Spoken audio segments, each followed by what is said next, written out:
तो जी अस्सलाम वालेकुम वरहमतुल्लाहि वबरकातुहू friends. I hope you all be fine और आप अच्छा कर रहे होंगे अपनी ज़िंदगियों में एज वेल एज दूसरों की ज़िंदगियों में भी। आज हम CS 506 की फ़ाइल है MCQ के साथ साथ मैं आपको एक्सप्लेन भी करती जाऊंगी। इससे कुछ ना कुछ आपके शॉर्ट क्वेश्चन भी कवर हो जाएंगे। आई नो बहुत सारे स्टूडेंट्स वेट कर रहे थे वीडियोज़ का, कॉमेंट्स भी मैंने देखे हैं। सॉरी फॉर लेट बट इंशाल्लाह अज़्ज़ा वजल मैं अब कोशिश करूंगी कि जो कुछ दिन बचे हुए हैं इसके अंदर ज़्यादा से ज़्यादा वीडियोस आपके लिए अपलोड कर सकूं। जिन्होंने सब्सक्राइब किया है उनका बहुत बहुत शुक्रिया सब्सक्रिप्शन के लिए, एंड एज वेल एज जो लोग अभी न्यू आए हैं वीडियो देख रहे हैं, अगर आप लोगों को मेरी वीडियो पसंद आती है तो प्लीज़ लाइक एंड सब्सक्राइब और शेयर भी करना बिल्कुल मत भूलिएगा, ताकि मुझे मोटिवेशन मिलती रहे कि आगे से आगे वीडियोस बने। स्टार्ट करते हैं। बिस्मिल्लाहिर्रहमानिर्रहीम। CS 506 MCQ की फाइल है ये। इन the context of HTTP hyper text transfer protocol के मुताबिक रिस्पॉन्स कोड जो होता है इसके अंदर वैल्यू अगर 400 इंक्लूड आ रही हो तो इसका मतलब क्या होगा? इसका मतलब होगा जो क्लाइंट है की तरफ से एरर आया है। इस तरह के आपको 3 से 4 कोड्स हैं जो आपको दिए जाएंगे। इसके अंदर वो आप लोगों से पूछेंगे कि अगर कोड के अंदर 400 है तो आपका एरर किस तरफ से आ रहा है, या रिक्वेस्ट सक्सेसफुल है या नहीं है। इस तरह के ऑप्शंस भी इसके साथ होंगे, तो आप लोगों ने ये या तो आप साथ के साथ नोट्स बनाएं कि अगर 400 है तो इसका मतलब है एरर जो है वो क्लाइंट साइड से आया है। आगे servlet mapping is defined in. अगर हम सर्वलेट मैपिंग की बात करें तो वो किस में डिफाइन होती है? वो डिफाइन होती है वेब डॉट XML में होती है। When a thread in new state, अगर थ्रेड है जो अभी अभी बना है ड्यूरिंग द लाइफ साइकिल के अंदर, तो अभी मैंने जैसे आपको कहा कि न्यू स्टेट का मतलब ये होता है कि अभी अभी तैयार, तो just created is the right answer. Next है web dot XML is a dash. जो वेब डॉट एक्सएमएल है वो हकीकत में एक कॉन्फ़िगरेशन फाइल होती है। Which of the following range of response code indicate that request was successful. अब देखिए ये जो आपका एमसीक्यूज है ये थोड़ा सा चेंज आया। पहले हमें क्या बताया जा रहा था? पहले हमें वो कोड बता रहे थे और हमसे पूछ रहे थे कि इससे क्या मीनिंग है, और अब हमें वो मीनिंग बता रहे हैं कि रिक्वेस्ट जो है वो क्या है आपकी सक्सेसफुल है। यहाँ पर आपको पहले उसका मीन बता रहे हैं और फिर आपको ऑप्शंस देंगे डिफरेंट। यहाँ पर एक ही ऑप्शन है और वही राइट ऑप्शन है जो कि है 200 टू 299। और ये भी आप साथ लिख लें कि अगर कोड इंक्लूड आए 200 to 299 which is mean that request was successful. Next पे जाते हैं। Which of the following object contain information specific to servlet. अगर हमारा जो ऑब्जेक्ट है वो कंटेन करता हो स्पेसिफिक इंफॉर्मेशन सर्वलेट के मुताबिक, अगर सर्वलेट की स्पेसिफिक इंफॉर्मेशन की कंटेंट्स के बारे में आए तो फिर वो सर्वलेट कॉन्फ़िग होता है। ये आपका शॉर्ट क्वेश्चन भी बन सकता है कि जो सर्वलेट कॉन्फ़िग है वो ऑब्जेक्ट ऐसा ऑब्जेक्ट होता है जो कंटेन करता है specific information to a servlet. Next है which of the following range of response code signify error by server. देखिए दोबारा वही वाला उसी तरह का एमसीक्यूज आ गया कि यहाँ पर भी आपको उन्होंने बताया है कि जो मीन है वो ये है, तो बताओ कि कोड के नंबर्स क्या होंगे। तो देखिए मीन है एरर बाय सर्वर, तो कोड के नंबर है 500 टू 99। अगर आप ये जहन में रखते हैं तो आपके लिए आसान हो जाएगा। एक दफा मैं रिपीट कर देती हूँ, आप गौर से सुनिएगा। अगर कोड वैल्यू आपकी आती है 200, तो जो आपकी मीन है उसका, तो उसका मतलब ये होता है कि वो आपको क्या, कंप्यूटर आपको समझाना चाह रहा है कि रिक्वेस्ट जो है वो आपकी सक्सेसफुल हो गई है। अगर आपकी कोड वैल्यू 500 टू 599 आ जाए तो इसका मतलब होता है जो एरर है वो आपकी सर्वर साइड से आ रहा है। अगर इसी तरीके से 400 ऐसा आ रहा हो तो इसका मतलब होता है एरर जो है वो आपकी क्लाइंट साइड से आ रहा है। नेक्स्ट पे चलते हैं आगे। वो कहते हैं from the following packages which one is use to write the servlet. अगर पैकेजेस जो हमारे पास होते हैं उसके अंदर हम कौन सा पैकेज इस्तेमाल करते हैं किसके लिए? सर्वलेट को राइट करने के लिए। तो राइट आंसर है जावा एक्स का पैकेज। अब यहाँ पर एक दिया हुआ है ऐड कुकी मेथड जो है वो HTTPS servlet response take dash as a parameter. यानी अगर हम ऐड कुकी वाला मेथड इस्तेमाल करें और सर्वलेट रिस्पॉन्स टेक किसको पैरामीटर लेगा, यानी जो सर्वलेट का रिस्पॉन्स है HTTP में वो पैरामीटर किसको लेगा? वो पैरामीटर लेगा कुकी ऑब्जेक्ट को।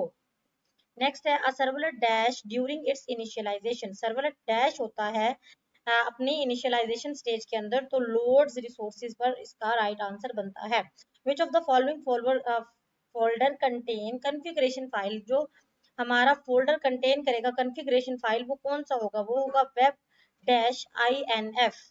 नेक्स्ट पे आ जाते हैं। Choose correct integer. आपने सही इंटीजर बताना है।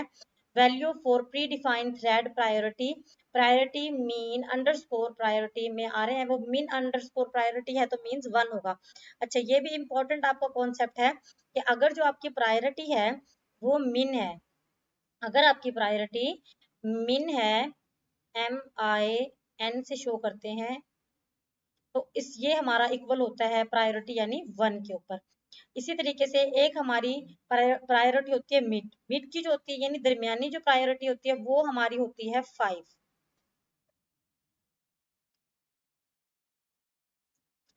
और अगर मैक्स की बात की जाए तो मैक्स जो हमारी प्रायोरिटी होती है वो होती है हमारी 10 पर।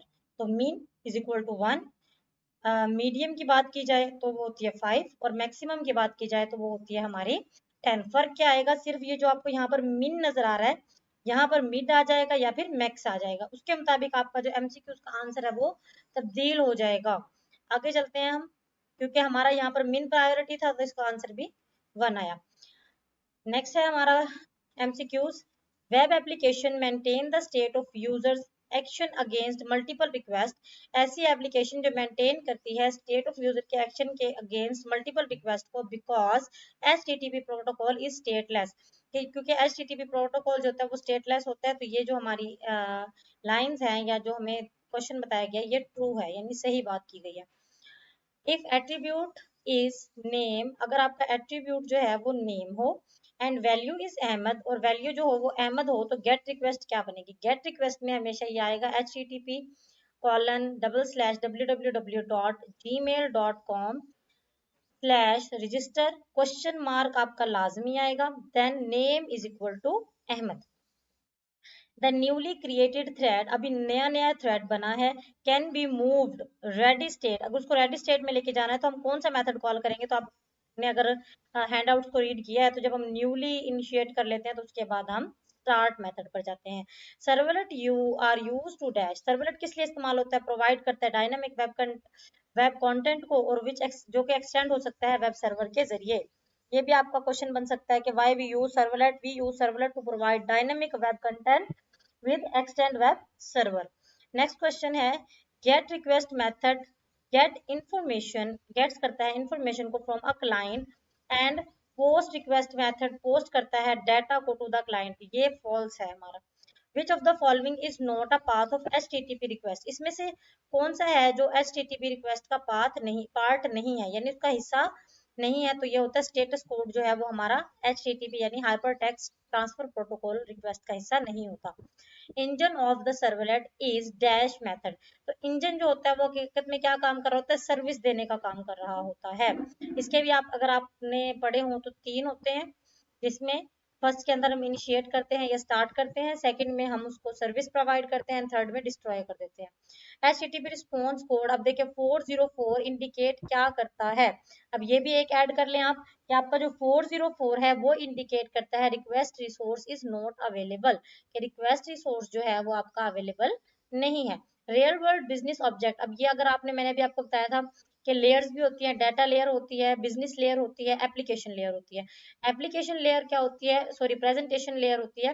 प्रेजेंटेशन लेयर क्या होती है, जिसके अंदर जो क्लाइंट है वो उससे इंटरेक्ट करता है, किसी भी ऐप से इंटरेक्ट करेगा वो ऐप हमारा प्रेजेंटेशन लेयर के अंदर आता है, यानी जो उनको इंटरफेस दिखाई दे रहा है, और ये सिर्फ और सिर्फ मुहित होता है इस पर कि क्या दिखाई दे रहा है, इससे आगे इसमें कुछ नहीं होता। आगे हमारे पास आ जाती है बिजनेस लेयर, देन आती है डाटा लेयर। अब डाटा लेयर पर बात करते हैं तो वो बिजनेस जो है वो रियल वर्ल्ड की जो मिसालें देगा, या रियल वर्ल्ड में फॉर एग्जांपल अगर आपने किसी के साथ ट्रांजैक्शन किया तो उसको डाटा लेयर संभालता है। तो रियल वर्ल्ड बिजनेस ऑब्जेक्ट को जो रिप्रेजेंट करता है वो डाटा लेयर होता है। Which of the following approach can use to create thread in Java, अगर हमने जावा के अंदर एक थ्रेड क्रिएट करना हो तो कौन सी अप्रोच इस्तेमाल होगी, तो वो इनहेरिटेंस होगी, इनहेरिट करेंगे हम। Which of the following is not are true about HTTP? तो HTTP maintain user session between successive request, ये इसका राइट आंसर नहीं है। Which of the following is or are not correct about the thread? Thread heavy weight होता है, नहीं, इसका जवाब ये होगा, ये मतलब गलत आंसर है। जैसे हम लोगों से पूछते हैं ना इसमें से कौन सी स्टेटमेंट गलत है, तो ये वो वाला आंसर है। हकीकत में जो थ्रेड होता है वो लाइट वेट होता है। Which of the following range of response code specify error by server. देखिए अब उसी क्वेश्चन को इन लोगों ने उल्टा करके आपसे पूछा है कि 500 टू 99 में उन्होंने पूछा था पहले क्या आ रहा है, तो हमने कहा था एरर बाय सर्वर आ रहा है। अब वो कहते हैं एरर बाय सर्वर में क्या कोड आता है, तो 500 आता है। जावा अंडरस्कोर होम जो है ये क्या करता है, जावा अंडरस्कोर होम हकीकत में एक रूट डायरेक्टरी को इंडिकेट करता है जावा जेडीके में। आगे वो कहते हैं choose line code inherit a worker class from the thread in a Java. उन्होंने कहा एक ऐसा लाइन कोड करो जिसमें क्लास वर्कर, देखिए पब्लिक, अब इधर से अगर आप गौर करें तो वर्कर क्लास आ गई है, क्लास वर्कर कह लें इसे, और फिर उसको किससे उन्होंने क्या किया हुआ है, थ्रेड से उसको एक्सटेंड किया हुआ है। तो देखिए अगर आप इसका यहाँ से भी देखेंगे तो same to same class worker, बीच में सिर्फ एक्सटेंड का आया है क्योंकि हम इनहेरिट कर रहे हैं, और साथ में वही वाला दोबारा से रिपीट हो गया जो कि थ्रेड है। आगे देख लेते हैं context attribute are shared among dash servlet of dash. जो कॉन्टेक्स्ट एट्रीब्यूट होते हैं वो तमाम सर्वलेट में होते हैं, यानी ऑल में होते हैं, और वेब एप्लीकेशन से होते हैं, तो all and a web application. आगे वो कहते हैं get request method get information from a client and post request method post a data to a client. ये हम पहले भी कर सकते हैं, ये फॉल्स कर चुके हैं हम पहले भी। Choose a correct integer value of pre defined thread. अब मैंने भी आपको पीछे से अच्छे तरीके से समझाया, तो मीन है तो मतलब 1 आ जाएगा। In web dot XML root tag जो है वो रिप्रेजेंट किसको करेगा वेब एप्लीकेशन में, तो इसको हम किस तरह से लिखते हैं वेब, क्योंकि देखिए अब यहाँ से अगर आप देखें वेब और ऐप, तो वेब डैश ऐप, और साथ में आप लोगों ने ये यूज करने हैं। इन the context of HTTP response code the value in the 400, अब देखें दोबारा रिपीट हो गया, अभी हम पढ़ के आए थे 400 जो है वो एरर बाय क्लाइंट होता है, पहले यहाँ पर एरर बाय क्लाइंट दिया हुआ था इस जगह पर, और यहाँ 400 दिया हुआ था, अब यहाँ एरर बाय क्लाइंट और वहां पर 400 है, फिर से रिपीट हो गया। Choose the correct statement by which thread T cause correct currently executed thread to block until T finished its run method. अब वो कहते हैं करेक्ट स्टेटमेंट जो है आप बताओ कि अगर थ्रेड जो है वो काज करंटली एग्जीक्यूटेड हुआ हो तो ब्लॉक अंटिल थ्रेड टी को फिनिशेस इट रन मेथड, तो उसके बाद हम करेंगे थ्रेड टू, क्योंकि उनका पहला थ्रेड जो है वो क्या हो गया, फिनिश हो गया। अब thread two dot join. Which of the following approach can use to create thread in Java, तो ये भी हम पीछे करके आए थे इनहेरिटेंस। जावा अंडरस्कोर होम क्या करता है, हमें इंडिकेट करता है रूट डायरेक्टली रिपीटेड है। In in include type of request dispatcher the finish the first servlet which received request is also responsible। देखें वो कहते हैं हमने अभी थ्योरी में जो हैंडआउट्स हैं उसको अगर आपने रिवाइज किया हो तो उसके अंदर साफ साफ बताया गया था, जो हमारा सर्वलेट के अंदर रिसीवर होता है वही फिनिश रिस्पॉन्स का भी रिस्पॉन्सिबल होता है, यानी जो शुरू करेगा वही उसका एंड करेगा। When a thread in a new state during its life cycle, तो ये जस्ट क्रिएटेड होता है, यानी अभी अभी बना है।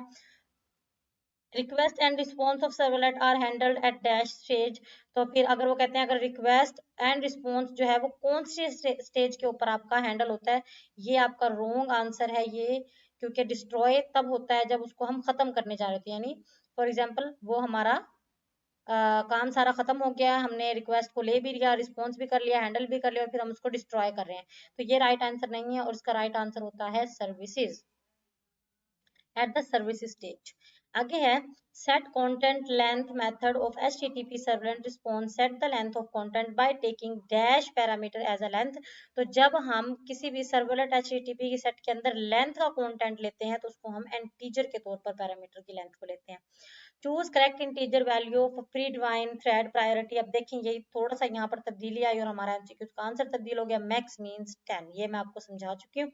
In the context of HTTP response code the value of 200 signify that request was successful, ये भी मैं आपको पहले बता चुकी हूँ, ये भी आप लोगों को अच्छे तरीके से मैंने समझा दिया था। अब मुझे नहीं लगता दोबारा आपको समझाने की जरूरत है कि कब वो सक्सेसफुल होगी, कब जो है एरर है सर्वर की जानिब से आ रहा है, कब क्लाइंट की जानिब से आ रहा है, तो ये आप लोगों को आ ही जाता है बेशक। Add cookie method HTTP servlet response take dash add parameter and add it to a cookie header. तो ये हमने अभी अभी पीछे पढ़ा था कि अगर हम कुकी मेथड इस्तेमाल कर रहे हैं, रिस्पॉन्स टेक किसको पैरामीटर लेगा, कुकी के ऑब्जेक्ट को लेगा। Servlet are use to dash provide a dynamic web content which extend web server. तो अगर सर्वलेट जो यूज करेंगे तो क्या होगा, वो प्रोवाइड करेगा डायनामिक कंटेंट को जो कि एक्सटेंड होगा वेब सर्वर से, ये भी रिपीटेड है। Which of the following interface need to implement while creating thread. हमें कौन सा इंटरफेस इंप्लीमेंट करना होगा जब हम थ्रेड बना रहे हो। तो आपको पता है सीरियलाइजेशन तो होगा नहीं, एक्शन और लिसनर तो हम माउस के लिए इस्तेमाल करते हैं, विंडो लिसनर भी नहीं होता, तो बचा क्या, runnable. The right answer is runnable. From the following, which code can be used to create session object in servlet? अगर हमें session object servlet में इम्पोज करना हो, यानी बनाना हो, ये क्रिएट करना हो, तो उसका क्या होगा? तो इसका आंसर होगा http session is equal to req.setSession1। इसको अच्छे तरीके से आप लोगों ने इसके सिंटैक्स को याद करना है। Servlet mapping is defined in, हम दोबारा रिपीट पढ़ चुके हैं, वेब डॉट एक्सएमएल में होती है सर्वलेट की mapping. Application is an object of servlet, context का होता है हमारा एप्लीकेशन जो एज अ ऑब्जेक्ट यूज होता है। The provide global control of JSP we use the following tag. देखें, अगर आपसे कहा जाए कि ग्लोबल है तो इसका मतलब ये होगा कि आपने लेना है जिसके दरमियान में एट हो। ये जो हमारा होता है ये हमारा होता है कमेंट पास करने के लिए। इसको हम कैसे देखेंगे, देखें, अगर मैं आपको बताऊं कि हमारा जो ये है, इसको हम एक्सप्लेन कर लेते हैं ताकि जितने भी आगे आए फिर आपको मुझे एक्सप्लेन ना करने पड़े। देखें, अगर यहाँ पर आ जाए एट की शक्ल, तो इसका मतलब होगा कि आप ग्लोबल जा रहे हैं, ग्लोबल जा रहे हैं। देन अगर आपके पास आ जाए डैश डैश, मींस जो आपको नजर आ रहा होगा सेकंड ऑप्शन, इसका मतलब होता है आप कमेंट दे रहे हैं। और अगर आपके पास निगेशन का या एक्सक्लेमेटरी का साइन आ जाए तो इसका मतलब होता है आप डिक्लेयर कर रहे हैं, डिक्लेयर कर रहे हैं किसी भी चीज को। और अगर इक्वल का आ जाए तो आप आउटपुट मांग दे रहे हैं, तो आप पुट दे रहे हैं। क्लियर? नेक्स्ट चलते हैं हम लोग। अब क्योंकि ग्लोबल था तो हमारा राइट आंसर एट वाला हो गया। नेक्स्ट है हमारा, which of the following statement is correct to assign maximum priority to thread. अब देखिए, अगर हमें मैक्सिमम प्रायोरिटी देनी है, अभी अगर हम आपको पिछले वाले एमसीक्यूज याद हो तो उसके अंदर हम क्या करके आए थे, हमें जहां पर मैक्सिमम प्रायोरिटी देनी थी हम बीच में मैक्स लिखते थे, तो उसी के मुताबिक हम चलते हैं। लेकिन यहाँ पर भी गौर करो, T2 है तो इसी के मुताबिक हमें लेना होगा, यानी T2 के लिए लिखना है हमने। तो T2 के लिए लिखना है T2 set priority thread priority. देखें, मिक्स तो होता ही नहीं है, मैक्स इन्होंने मैक्सिमम मांगा तो है लेकिन मैक्स सेंटर में होना चाहिए। अब T2 सेट प्रायोरिटी सेम है, thread dot max underscore priority, ये हमारा राइट आंसर होगा। और इसके अंदर क्यों नहीं हुआ, देखें ये सिंटैक्स भी बिल्कुल ठीक है लेकिन फर्क क्या है, इसमें उन्होंने मिनिमम प्रायोरिटी का दिया हुआ है। देखें, दो ठीक थे सिंटैक्स, क्योंकि हमें मैक्सिमम चाहिए था तो हमने मैक्सिमम को चूज कर लिया। नेक्स्ट पे हम चलते हैं, which of the following range of response code indicate that request was successful. अगर आपको पता चल रहा हो, देखिए अभी हमने एक फाइल भी कंप्लीट नहीं किया है और हमारे सोर्स कोड वाले या रिस्पॉन्स कोड वाले बहुत सारे एमसीक्यूज आ गए, तो ये मोस्ट इंपॉर्टेंट है, आपने याद कर लेना है। सक्सेसफुल का था हमारा 200, तो 200 से आगे 300 पे चलते हैं तो 299 तक तो हमारा सक्सेसफुल ही होता है। From the following method which method can not be over ridden. अब जेएसपी जो है इसमें क्या ओवर रिडन नहीं होता, डिस्ट्रॉय तो ओवर रिडन का है ही नहीं, प्रिंट भी नहीं है, तो इसका मतलब है सर्विस। अच्छा, एक देखा जाए तो हम डिस्ट्रॉय को ओवर रिडन कर सकते हैं, क्योंकि उन्होंने ये पूछा कि ओवर रिडन क्या नहीं हो सकता, और प्रिंट वाला इससे ताल्लुक ही नहीं रखता, तो बचा क्या हमारे पास सर्विसेज। तो सर्विसेज जो है इसको हम ओवरराइड नहीं कर सकते। विच of the following problem occur with the lower priority. अच्छा जी, यहाँ पर एक बहुत ही ज्यादा इंपॉर्टेंट शॉर्ट क्वेश्चन भी बनता है और एमसीक्यू भी बनता है। देखिए, लोअर प्रायोरिटी और मैक्स प्रायोरिटी और मिनिमम प्रायोरिटी से क्या मुराद है। अगर आपको याद हो तो अभी हम मिन मैक्स और मिड प्रायोरिटी के बारे में करके आ चुके हैं। तो अगर आप इधर देखो, अगर तो आपकी जो प्रायोरिटी है ना वो मिन है, तो इसका मतलब है, इसका मतलब है कि इससे एंड में जगह मिलेगी, यानी इसको जो आपका सर्वर है वो एंड में मिलेगा। और अगर आपके पास मिड है तो मतलब कि पहले मैक्स वाले होंगे देन इसकी बारी आएगी, देन मिड वाले। और अगर मैक्स है तो जाहिर बात है इसकी मैक्सिमम प्रायोरिटी है और ये 10 के बराबर भी है, तो सबसे पहले इसकी बारी आएगी। पहले देखें, ये मुझे लगता है कोई दूसरा बटन प्रेस हो गया, हम आगे आ गए हैं। हाँ जी, देखें अभी मैंने आपको बताया। देखें अब स्टारवेशन क्या होती है, ये तब अकर होती है जब हमारे पास लोअर प्रायोरिटी थ्रेड्स हों। ये कंडीशन तब बनेगी जब जो हमारा सर्वर है उसके पास मैक्स प्रायोरिटी वाले थ्रेड आते ही जाएं, तो वो क्या करेगा, वो लो प्रायोरिटी वाले यानी कम प्रायोरिटी वाले 1 प्रायोरिटी वाले थ्रेड्स को वेटिंग पे डाल देगा, यानी उसको काम करने ही नहीं देगा और मैक्स वालों को ही काम करने देगा। तो मैक्सिमम प्रायोरिटी वाले चलते जाएंगे और मिनिमम यानी लोअर प्रायोरिटी वाले रुक जाएंगे, इसको हम स्टारवेशन कहते हैं। आगे चलते हैं। Packages are the way organize file. अब देखिए ये भी आपका वैसे एक सवाल है बकायदा कि पैकेजेस क्या होता है, what are packages in star star sorry fumbles हो रहे हैं आज मुझसे, पता नहीं क्यों। पैकेजेस हमारे क्या होते हैं सर्वलेट के अंदर, के हमारी ऑर्गेनाइज फाइल नहीं हो पा रही होती। ये कब पैकेजेस कब यूज करते हैं, ये भी सवाल आ सकता है कि पैकेजेस हमें एक ऐसी फैसिलिटेशन प्रोवाइड करता है कि जिसके अंदर अगर हमारा कोड जो है छोटा है तब तो हमें किसी चीज की जरूरत नहीं पड़ती, हम एक ही फाइल में उसकी तमाम तरह की चीजों को सेव कर सकते हैं। लेकिन अगर हमारा प्रोग्राम जो है वो बहुत ज्यादा बड़ा हो जाता है तो उसके लिए हमें बहुत सारी फाइल को सेव करना, तो अगर उसको एक ही उसमें फोल्डर में डाल दिया जाए तो उससे क्या होगा, एक ही डायरेक्टरी में डालने से हमारे लिए बहुत ही बड़ा चैलेंज क्रिएट हो जाएगा।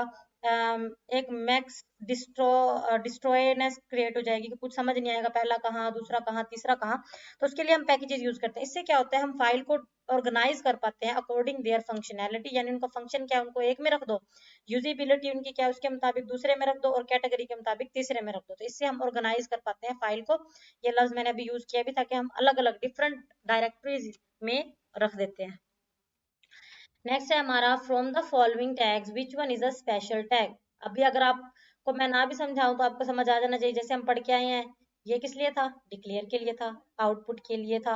और ये हमारा जो पिछला हम पढ़ के आए हैं टैग, जिसके अंदर हम एट का इस्तेमाल कर रहे थे, उसके लिए था। स्पेशल टैग क्या बचा इसके अंदर, ये था जेएसपी टैग। तो जेएसपी टैग हमारे पास बचता है जो कि स्पेशल टैग के तौर पर इस्तेमाल होता है। इसको ऐसे याद करना है, जाहिर बात आपने JSP dot dot dot slash, लेकिन अगर आपको ये तीनों पीछे वाले क्योंकि मैं करवा के याद होते तो फिर आप आसानी से ये दे सकते थे। From the following method which method is not apart from the JSP life cycle. जो हमारा मेथड है इसमें से कौन सा जो है जेएसपी लाइफ साइकिल से ताल्लुक नहीं रखता। सर्विसेज होता है जेएसपी सर्विसेज, जेएसपी डिस्ट्रॉय और जेएसपी प्रिंट। सर्विसेज भी होता है, डिस्ट्रॉय भी होता है और जेएसपी प्रिंट एलएन भी होता है। तो इसके अंदर से क्या नहीं होता, जेएसपी प्रिंट भी होता है, सॉरी जेएसपी इनिशिएट भी होता है, जेएसपी अंडरस्कोर जेएसपी सर्विसेज भी होता है और जेएसपी डिस्ट्रॉय भी होता है। तो बच गया क्या, ये विदाउट अंडरस्कोर जेएसपी जो होता है ये हमारा नहीं होता, जिसका मतलब है ये ही हमारा राइट आंसर है।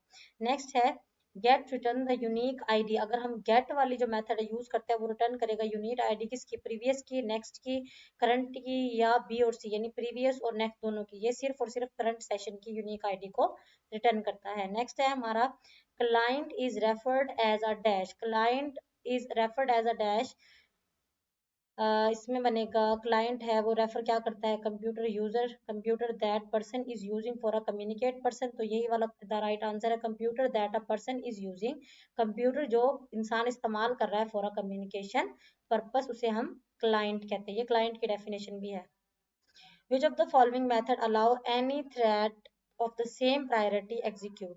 देखिए जब हमारे पास डेडलॉक लग जाता है प्रायोरिटीज के दरमियान में तो फिर हम यील्ड मेथड यूज करते हैं, तो जो सेम प्रायोरिटीज में से किसी भी एक को कहता है कि जाओ और पहले एग्जीक्यूट हो जाओ। नेक्स्ट है JSP scripting element are declaration, scriptlets, expressions. तो ये all of the above is the right answer.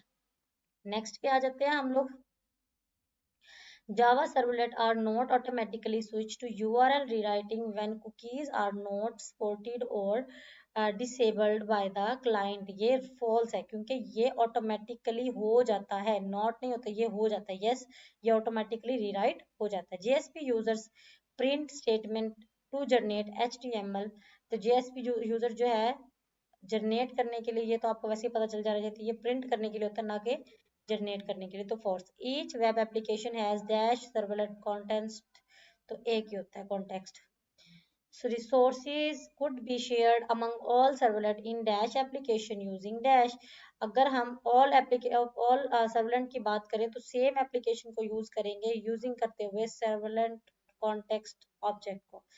My servlet is placed in my map folder, then you are access my servlet by writing dash URL in browsing. देखिए मैंने पहले भी आपको बताया था हम क्या करेंगे, पढ़ेंगे कि क्या क्या उन लोगों ने पूछा हुआ है या क्या क्या है. सबसे पहले तो एंड में हमने डाल देना जो हमने उन्होंने हमें दिया है. क्या दिया हुआ है, एक तो दिया हुआ है माई ऐप एंड में डालेंगे और माई सर्वलेट एंड में डालेंगे. अब शुरू में क्योंकि उन्होंने क्या पूछा है हमसे, my servlet place you can access the by rewriting the URL in browser http slash local host डालो 8080 का और भी ये डाल दो. Simple is that. नेक्स्ट है ready state means a thread is. क्या है, अगर रेडी स्टेट में है तो रेडी टू क्यू यानी लाइन में लगने के लिए तैयार है. Which of the following is the main idea behind partitioning a web application into a layer. क्या मेन आइडिया था कि उन्होंने जो लेयर पार्टीशन कर दिया था एप्लीकेशन को लेयर के अंदर, तो ये था रिड्यूस कपलिंग, यानी कपलिंग जो है वो रिड्यूस हो जाए. और इजी टू अंडरस्टैंड भी हो सकता है इसका. Choose current line of code, start a thread T in Java. तो टी डॉट स्टार्ट, ये बहुत आसान होती है. ये जो थ्रेड्स हैं ये आप अगर एक दफा रीड कर लोगे तो आपके जहन में रह जाएंगे. The dash method is use when the one thread want to wait.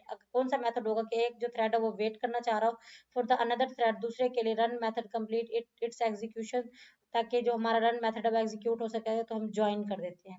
After some amount of time, session object of HTTP servlet class get terminating automatically. जी हाँ, तो ये terminate हो जाता है खुद ब खुद कुछ टाइम वेट करने के बाद. Which of the following is not true about HTTP hypertext transfer protocol? के बारे में क्या दुरुस्त नहीं है.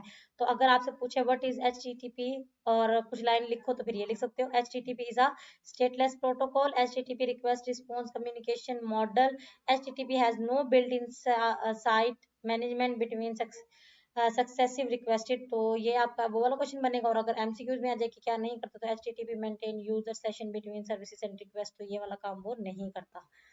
Packages are the way organize file into a different directories. ये उन्होंने पहले हमें यहाँ पर एमसीक्यू दिया हुआ था, अब उन्होंने बता दिया कि जी हाँ डिफरेंट डायरेक्टरीज को करते. तो ये मैंने आपको एज अ क्वेश्चन भी कहा था याद करने के लिए, तो ये ट्रू है. In three-layer architecture, we do not make any direct call to database from the presentation layer. कि अगर 3 लेयर आर्किटेक्चर है तो हम नहीं करते हैं डायरेक्ट कॉल डाटाबेस को from the presentation layer. Is true, हम नहीं करते हैं. The method get ID from the HTTP session class return the unique identifier of the session. जी हाँ, वो यूनिक देता है. अभी हमने पीछे भी पढ़ा था. गेट आईडी क्या करेगा, करंट यूनिक जो है वो हमें देगा सेशन के बारे में. Choose correct integer value of the pre defined thread priority. इसमें मैक्स है तो आप सॉरी मैन है ये, यहाँ पर मैन लिखा हुआ है, मैन प्रायोरिटी, तो ये गलत हो सकता है, ये मैक्स होना चाहिए था. तो मैक्स पे आता है हमारा 10. Add cookie method HTTP servlet take dash parameter, दोबारा dash parameter and adds into the cookies header. तो फिर IP address cookie object AC address and session ID. ये हम पहले भी पढ़ चुके हैं वैसे, कि जब कुकीज जो है वो किसको एज अ पैरामीटर लेती हैं अपने साथ, वो ऑब्जेक्ट को लेती हैं कुकीज के. ये तीसरी दफा रिपीट हुआ है. Inside servlet mapping tag first right the servlet using dash tag in web XAML. तो फर्स्ट में हम नेम लिखते हैं और सेकंड में हम सर्वलेट डैश नेम डालते हैं. ये हमारा राइट आंसर है. In the context Java thread sleep method throw dash execution. तो स्लीप जो है वो क्या करेगा, इंटरप्टेड. अगर कॉन्टेक्स्ट हो Java thread sleep method throws dash exception. अच्छा ठीक है, वो एक्सेप्शन एक्सेप्ट करेगा, इसके अलावा क्या करेगा, तो वो इंटरप्ट. राइट आंसर हो जाएगा हमारा.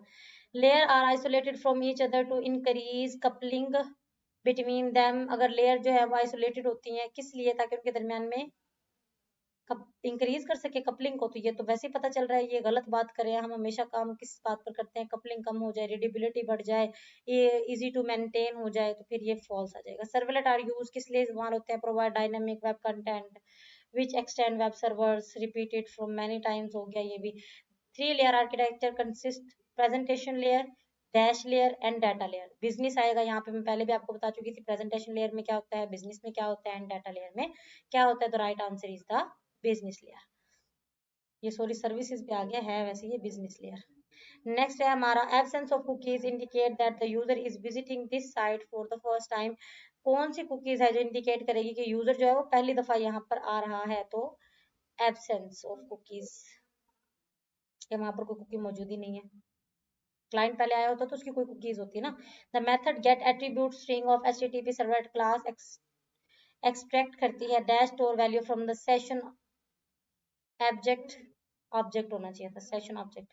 तो ये होता है प्रीवियसली, क्योंकि ये मेथड है get attribute string of HTTP extracts.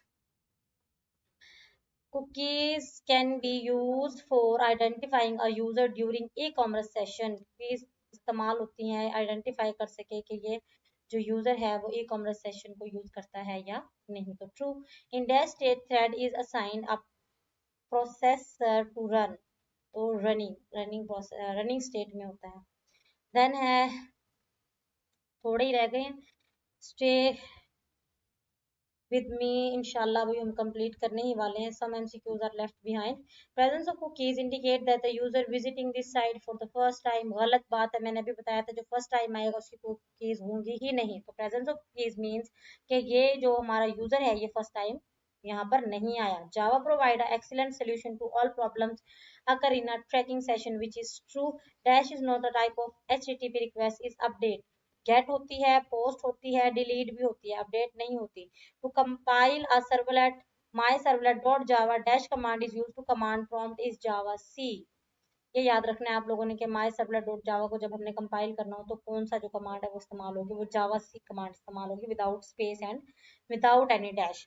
The correct way to get user session object is session http is equal to request dot get session is true। दोबारा देख लें, http session is equal to request dot get session is true। Servlet content store initialization parameter of dash. Servlet जो हमारा context है वो store करता है initialise parameter को, किसके? ऑफ इंटायर वेब एप्लीकेशन, मुकम्मल वेब एप्लीकेशन के पैरामीटर्स को स्टोर करता है। तो आज का हमारा लेसन यहीं तक था। अगर आप यहाँ तक पहुंचे हैं please like and subscribe my channel. Stay tune, अगली दफा मिलेंगे। टेक केयर, अल्लाह हाफिज।